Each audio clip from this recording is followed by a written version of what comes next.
Mau ngemil enak? Scan aja pakai MotionPay, diterima di semua toko seluruh Indonesia. Dari sejak dini Nabi mengajarkan sering mencium anak-anak kita. Sambil mendoakan doa itu. 4 macam yang disuruh cium. 1, saya buka sedikit, muqaddamatur ra'si. Ya, ubun-ubun. Kedua, jabhah, jidat. Ketiga, khuddain, pipi kanan, pipi kiri. Keempat, cium tangan dan ke hidung. Mohon maaf, ini hidung, bukan ke kepala. Oh iya. Maaf ya.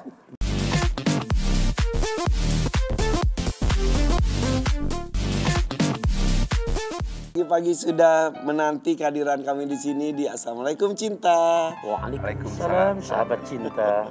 Nih sahabat cinta saya kali ini nih 2 ustadz gagah dan ganteng nih. Luar biasa semangat ya. Makan sekutang duduk di taman. Cakep. Semoga bukan hanya ganteng tapi hatinya selalu beriman. Masya Allah, betul. Hati selalu beriman itu penting. Apalagi kalau kita sudah punya anak. Pengennya punya anak soleh-solehah lah. Bapak ibunya kagak sholat kagak ngaji. Jadi memang karena anak itu selalu mencontoh kedua orang tuanya, betul ya? Ya. Refleksi diri dan lihat anak kita sebagaimana. Nah makanya hari ini kita temanya adalah agar anak soleh dan solehah. Nah apa yang harus kita lakukan? Coba silakan Kang Rashid. Irfan dan sahabat cinta, memiliki anak yang soleh dan soleh itu yang selalu dirindukan oleh kedua orang tua. Iya. Tapi bagaimana meraih untuk bisa jadi anak soleh solehah itu? Memang sekali lagi punten, memiliki anak soleh itu dia akan menjadi jembatan pintu surga kita. Ketika anak itu katakan di prepare, disiapkan untuk bisa memahami Al-Quran, kemudian menghafal Al-Quran, kemudian mempraktekkan Al-Quran, ada 5M katakan, memahami, mempelajari, menghafalkan, mendakwahkan, dan menghafalkan itu. Nah itu akan nanti ia akan memahkotakan di hadapan Allah kepada kedua orang tuanya. Masya Allah. Begitupun sebaliknya, ketika anak kita dibiarkan tidak dididik gitu ya, tidak dikasih contoh, dia akan narik dia, orang tua sudah di surga, ditarik sama anak. Ya Allah, bisa gitu. Aku begini itu karena anak ayahku tidak mendidik aku. Dan akhirnya? Ditarik oleh. Ya Allah. Naudzubillah, itu dari sisi anak. Begitupun anak ke orang tua. Ridallahu fi ridul walidin wa sukhtul fi sukhtil walidin. Kalau orang tua pengen hidupnya excellent life, katakan, hidupnya pengen bahagia, ada 2 pintu surga. Pertama hablum minallah, dengan sajadah dan sholat. Yang kedua deketin orang tua, bakti ke dia, taatin perintahnya, taatin apa yang diinginkannya. Membersamai wabir walidaini ihsana, selalu membersamai. Ketika tua dibersamai, ketika sepuh dibersamai. Ini contoh-contoh anak-anak soleh. Sehingga Rasulullah membuat warning, wahai kepada anak-anak putra putri bangsa, semoga kita menggolongkan anak-anak soleh. Kita semua kan anak-anak dari kedua orang tua kita. Iya. Kang Rashid juga anak dari kedua orang tua, Ustaz Taufik juga sama Irfan. Iya, betul. Nah mudah-mudahan kita hadir di majelis sahabat cinta juga ini, ingin jadi anak yang soleh dari kedua orang tua. Nah dalam konteks ini Rasulullah memberikan warning kepada kita dan sahabat cinta bahwa idza tarakal abdu ad-du'a lil walidain fa innahu yanqati anhu rizq. Sampai ketika anak-anak itu lupa mendoakan orang tua. Ya diajarin doa Rabbighfirli wa hidayah. Dia lupa ketika mau makan, mau tidur, ketika mau sekolah. Ingat orang tua. Ya Kang Rashid, orang tua sudah tidak ada, doakan. Kalau toh dia lupa mendoakannya, Allah putus rezekinya.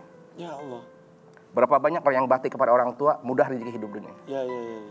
Nah, mudah-mudahan ini menjadi trigger kepada orang tua supaya tidak hanya ngasih uang yang suka jadi malapetaka, jadi cekcok, kasih pendidikan kepada dia. Nah, jangan lupa doakan papa dan mama. Itu kunci kalau jadi anak soleh. Begitupun sebaliknya ketika anak-anak dewasa, jangan hanya suka ngasih uang bulanan ke orang tuanya udah merasa cukup. Betul. Tapi doakan dan berbakti. Betul. Irfan kebanyakan orang merasa cukup bahwa saya umrohkan, saya hajikan, nggak cukup itu. Nggak cukup. Dalam Allah berfirman wabil walidaini ihsana, maksudnya adalah selalu membersamai. Jadi ketika tua dibersamai, apalagi dikasih ke panti asuhan, jangan. Jadi berbuat baik di atasnya adalah membersamainya. Ketika sepuh, ketika sudah tua rentak, sudah pikun, selalu bersamai. Jangankan punten orang tua waktu kecil dibersamai kita. Sudah dewasa dibersamai, bahkan di pelaminan dibersamai. Iya. Sekarang wahai anak-anak soleh, bersamai dia sampai beliau. Jangan panti jompo. Ya. Kecuali dia, tapi kalau ngomong seperti itu ada juga yang emang orang tuanya mau berkumpul dengan orang-orang yang seusianya, bisa tidak dibuang oleh anaknya ya. Dan salah satu tipsnya Irfan, Ustaz Taufik dan sahabat cinta, selalu perdengarkan Quran aja kepada anak. Salah satunya. Itu salah satu tips untuk mudah-mudahan anak itu soleh. Ingat peristiwa Khalifah Umar, ketika adik beliau Fatimah binti Khattab membacakan sholat itu, masuk ke telinga yang bergejolak adalah jiwanya. Saya punya syahadat di depan Rasulullah SAW. Musik boleh, tapi Quran lebih didahulukan. Sehingga nanti wa idza quri'al Qur'anu fastami'u lahu wa ansitu la'allakum turhamun. Ketika Quran diperdengarkan, Allah kasih rahmat. Rahmat itu ide, keinginan untuk soleh, keinginan untuk ngaji, itu rahmat dari Allah. Dan diperkenalkan dari sejak rahim. Rahim lagi. Iya. Kan ada teori dengan musik klasik dan lain-lain. Monggo boleh. Tapi Al-Quran dikenalkan juga. Surat Maryam gitu. Surat Yusuf. Jangan itu aja, surat Al-Baqarah juga boleh kan. Oke. Kalau dari Ustadz Pantun bagaimana? Mengambil pelajaran dari kisah Nabi Allah Ibrahim. Allah abadikan kisah ini di surat ke-37, juz ke-23, di ayat ke-99 dan 100. Nabi Ibrahim, satu, udah nggak ada bohongnya. Nabi. Dua, doa pasti dijabah. Tiga, 24 jam pasti selalu online zikir pada Allah. Nabi. Nabi.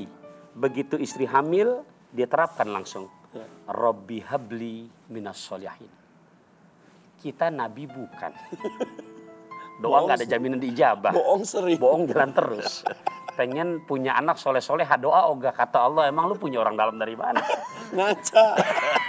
Ini mohon maaf nih. Itu seorang Nabi Allah Ibrahim begitu dapat kabar di mana Bunda Hajar hamil, Allahu Akbar, diterapkan. Surat As-Saffat ayat 100. Tolong kepada para orang tua, ini ya ikhtiar seorang Nabi. Rabbi habli minas solihin. Nah kemudian yang kedua, bahasa Nabi ma fil aba fil abna. Apa yang ada pada orang tua akan ada pada anak. Ya, nah makanya jangan hanya pandai menyuruh, tapi tidak pandai untuk ditiru. Ya, oleh karenanya, nak sholat, orang tua masih megang remote. Sambil gini, nah sholatnya HP. Nah ini termasuk cara-cara yang disebutkan di dalam Al-Quran. Jadi kekuatan doa, bahkan dari sejak dini Nabi mengajarkan sering mencium anak-anak kita. Sambil mendoakan doa itu. 4 macam yang disucium. Satu, saya buka sedikit, muqaddamatur ra'si. Ubun-ubun. Kedua, jabhah. Jidat. Ketiga, khuddain. Pipi kanan, pipi kiri. Keempat, cium tangan. Dan ke hidung. Mohon maaf, ini hidung. Bukan ke kepala. Maaf ya. Bukan ke telinga. Bukan ke pipi. Bukan ke pipi. Juga bukan ke jidat. Cium, itu Rasul mengajarkan. Sambil mencium ubun-ubunnya, baca As-Saffat ayat 100. Rabbi habli minas solihin. Jadi bentar, yang cium itu orang tua ke anak atau anak ke orang tua? Orang tua ke anak. Bahkan di saat mereka tidur, dari masih bayi, jangan pernah berhenti. Mereka tidur komunikasi dengan ruhnya. Oke, 1, 2, 3, sama tangan. 4. Iya, kalau perlu di saat anak kita mencium tangan, ambil lagi tangan anak kita, cium lagi. Begitu Rasulullah mengajarkannya. Wah, anak merasa disayangi. Sehingga dia tidak mau mengecewakan orang tuanya. Betul. Masya Allah. Dipeluk lagi ya. Simple tapi bisa harus dicoba nanti. Dan ingat teleponnya, bukan ke sini ya. Kayak gini. Assalamualaikum. Assalamualaikum. Itu hadisnya jelas, 4 tempat itu. Itu ya. Oke. Nah sekarang kita buka line telepon lagi deh buat teman-teman di rumah ya. Di 0813 220 99202. Wah sudah ada masuk lagi. Assalamualaikum Cinta. Waalaikumsalam sahabat cinta. Dengan siapa ini? Perkenalkan, saya Mulyanti, umur 41 tahun dari Tangerang, Irfan. Oh iya, mau cerita apa Bu Yanti? Silakan. Begini Pak Ustadz, dari kecil kan hubungan saya sangat dekat dengan bapak saya. Terus tanggal 1 Juli 2020 kemarin, bapak meninggal. Saya depresi waktu itu Pak Ustadz. Sekarang pun hati saya belum ikhlas melepas kepergian beliau. Yang ingin saya tanyakan, bagaimana cara Islam mengatasi depresi yang disebabkan karena Bapak meninggal dunia? Itu aja pertanyaan dari saya Pak Ustadz. Terima kasih. Ya, sebelumnya kita turut prihatin ya, Bu Yanti. Kalau boleh tahu, almarhum sempat sakit dulu sebelum meninggal?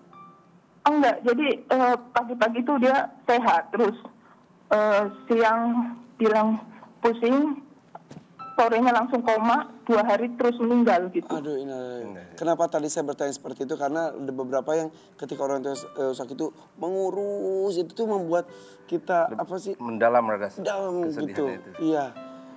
Dan ini mendadak, lebih mendalam lagi kalau mendadak seperti ini ya Bu Yanti ya. Jadi iya Bu Irfan. Manusiawi sih, kita kehilangan orang yang kita cintai, merasa kehilangan sampai ada kata tidak ikhlas lah gitunya. Tapi nggak boleh kalau sampai seperti itu ya. Sedih wajar. Ya, manusiawi. Manusiawi. Bagaimana caranya katanya biar lebih lapang, lebih ikhlas melepas orang tua dalam hal ini? Irfan dan sahabat cinta, Bu Yanti izin saya ikut belasungkawa, semoga ayahanda diterima Allah Subhanahu wa taala. Amin. Amin. Amin. Allah berfirman, Bu Yanti izin, kullu nafsin dha'iqatul maut. Setiap yang bernyawa dia harus melepaskan ruhnya. Allah yang izin, tapi jangan kita yang melepaskannya, itu bunuh diri namanya. Tapi kalau Allah sudah restu dan izinnya. Punten Bu Yanti, orang yang meninggal itu adalah nikmat. Pahami punten Bu Yanti, pahami tentang kematian supaya ikhlasnya mulai diberikan kepada ayahanda. Kullu nafsin dha'iqatul maut. Izin, mari kita lihat ada berapa istilah dalam Al-Quran, Irfan, ada sekitar 7 istilah tentang kematian. Ada yang menyebutnya wafat. Ada yang menyebutnya raji'un. Ada yang menyebutnya ajal.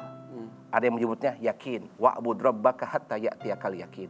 Punten Bu Yanti, kita ambil dua istilah saja. Pertama raji'un. Raji'un artinya kembali. Jadi ayah itu Bu Yanti telah kembali kepada Allah.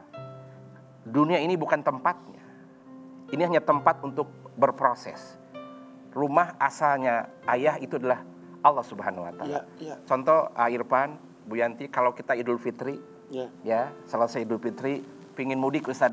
Taufik ya, mudik. Punten, di benak orang-orang yang mudik, sedihkah atau bahagia? Bahagia. Punten Bu Yanti, ayahanda sedang bahagia. Mudik. Dia mudik. Mengatakan innalillahi wa inna ilaihi raji'un. Dia sedang menikmati hidangan dari Allah. Pahala tahajudnya, pahala ibadahnya, pahala memiliki anak yang soleh seperti Bu Yanti. Bu Yanti ridho menjalankan segala amanatnya. Itu pahala bagi kedua orang tuanya. Itu tentang rajun. Bu Yanti ikhlaskan. Ayah sudah kembali kepada Allah. Mudik. Yang kedua tentang wafat. Ya, wa innama yutawaffawna ujurahum yaumal qiyamah. Setiap yang hidup akan disempurnakan. Orang yang hidup di dunia belum sempurna. Dia akan mendapatkan kesempurnaan Irfan setelah melewati gerbang kematian. Sekarang kita tidak bisa melihat orang yang tidak bisa melihat Rasulullah, tidak bisa melihat malaikat. Tapi orang yang akan detik-detik menuju kematian, Allah bukakan kesempurnaan itu. Fakashafna anka ghita'aka fabasarukal yauma hadid. Allah buka tabir matanya. Punten Irfan, Ustaz Taufik izin, ketika sedang detik-detik meninggal, dia berkata, seperti ayahanda kami Kaji Fakih Wahyuddin mengatakan, Mama, anakku sudah menanti. Kakek sudah menanti. Bahkan Rasulullah sudah melambaikan tangan. Kata ibunya, Papa kan dengan Mama di sini kamar berdua. Kau bisa lihat, aku melihatnya. Fakashafna anka ghita'aka fabasarukal yauma hadid. Aku melihat surga. Maka tak jarang orang yang meninggal ingin buru-buru sampai. Itu bagi orang yang soleh. Wafat artinya kesempurnaan. Bahwa Bu Yanti izin, ayahanda telah mendapatkan kesempurnaan hidupnya. Ketika lahir ia lumpuh, katakan ada anak-anak kita lumpuh, kadang-kadang tidak bisa bicara. Tapi pas ketika meninggal, ada mimpi, oh ayah anakmu sehat. Dia mendapatkan kesempurnaan itu. Bu Yanti sabar dan lepaskan keikhlasan kepada ayahanda. Ayahanda sudah bahagia. Tinggal persiapkan Ibu Yanti sendiri. Jadi putri yang solehah, berbakti kepada, termasuk orang yang rajin sholat. Jangan lupa sholat. Itu Allah hitung sebagai baktimu kepada orang tua. Masya Allah. Membuat orang tua yang sudah meninggal mendapatkan tempat yang makin baik. Dan yaitu perubahan mindset bahwa kembali. Dan insya Allah akan berjumpa kembali nanti. Kalau kita di frekuensi yang sama istilahnya. Bahkan punten, kesempurnaan dia telah dapatkan. Sekarang punten, pahala tahajud katakan. Pahala berjamaah. Dikasih sekarang gak menampung bumi ini. Maka Allah ciptakan alam yang kedua, namanya alam akhirat. Untuk menampung pahala-pahala itu. Ya. Maka berhak dia mendapatkan alam akhirat. Dan kalau berbicara keikhlasan ditinggal orang yang kita cintai, Kang Rashid berkata seperti ini tidak hanya teori. Kang Rashid ini kehilangan anak tercinta ketika Kang Rashid harus melakukan dakwah di luar bersama dengan istri. Anaknya di Indonesia meninggal dunia. Tapi Kang Rashid melanjutkan dakwahnya di luar tanpa bisa bertemu dengan anak terlebih dahulu dan memakamkannya. Ya, waktu itu dengan program RCTI bahwa beliau ditalkinkan oleh istri saya. Nah, bacakan syahadat asyhadu alla ilaha illallah. Telepon. By phone. Sedang karena itu pesan Rasul, lakinu mautakum. Talkinkan di telinganya. Kalimat la ilaha illallah. Lakinu mautakum.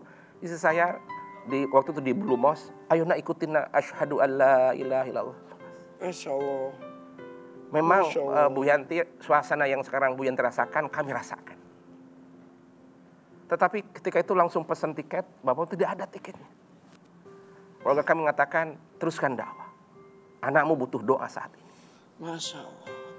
Bukan kehadiranmu sudah harus dikuburkan itu. Terutama istri saya yang sangat begitu dalam, ia yang mengandung, yang membesarkan. Secara manusiawi, jatuh. Waktu itu ada teknologi bisa video call, jadi melihat bagaimana anak dikapani, disalatkan, lihat itu. Rasanya hanya itu terobatinya. Ternyata, Ami, kita akan ke Aqsa. Karena waktu itu ke Mekah belum bisa, ke Aqsa dulu karena masih rute episode yang terakhir. Kita mohon di Masjidil Aqsa. Melepas kepulangan. Iya, termasuk dengan kru-kru. Mudah-mudahan Bu Yanti juga berubah mindsetnya bahwa almarhum sedang kembali dan sedang bahagia di sana ya Bu ya. Iya. Ya Irfan. Ya. Ustaz Firman mau menambahkan. Iya, untuk yang sekarang dilakukan oleh Bu Yanti setelah baca inna lillahi wa inna ilaihi rajiun, doanya terus diamalkan. Allahumma ajirni fi musibati wa akhlif li khairan minha. Ya Allah, berikan balasan pahala terhadap musibah yang aku alami ini, akan tetapi berikan ganti yang lebih baik dari ini. Yang kedua, Nabi mengajarkan as-salatu alaihima. Doakan terus. Yang ketiga, wal istighfaru lahuma. Mintakan ampun buat keduanya. Wa infadu ahdihima. Dan yang keempat, penuhi janji-janji almarhum semasa hidupnya. Ya, yang kelima, sambungkan silaturahim sama sahabat-sahabat almarhum. Itu mengobati rindu kita kepada orang tua ya. Dan secara langsung menjadi pendorong untuk almarhum orang tua Bu Yanti, makomnya biar Allah jadikan selalu raudhah min riyadil jannah. Taman daripada taman-taman surganya Allah. Bu Yanti? Iya. Ya, mudah-mudahan tidak sedih lagi dan sudah mulai mengikhlaskan almarhum ya. Ya Irfan, terima kasih. Ya, sama-sama. Alhamdulillah. Assalamualaikum, Cinta. Waalaikumsalam warahmatullahi wabarakatuh. Masih terasa. Putri Soleha. Ya. Karena biar terlebih laki-laki dekatnya ke ayah. Iya. Perempuan dekatnya ke ayah, laki-laki dekatnya ke ibu. Kita minum dulu. Aduh, tiba-tiba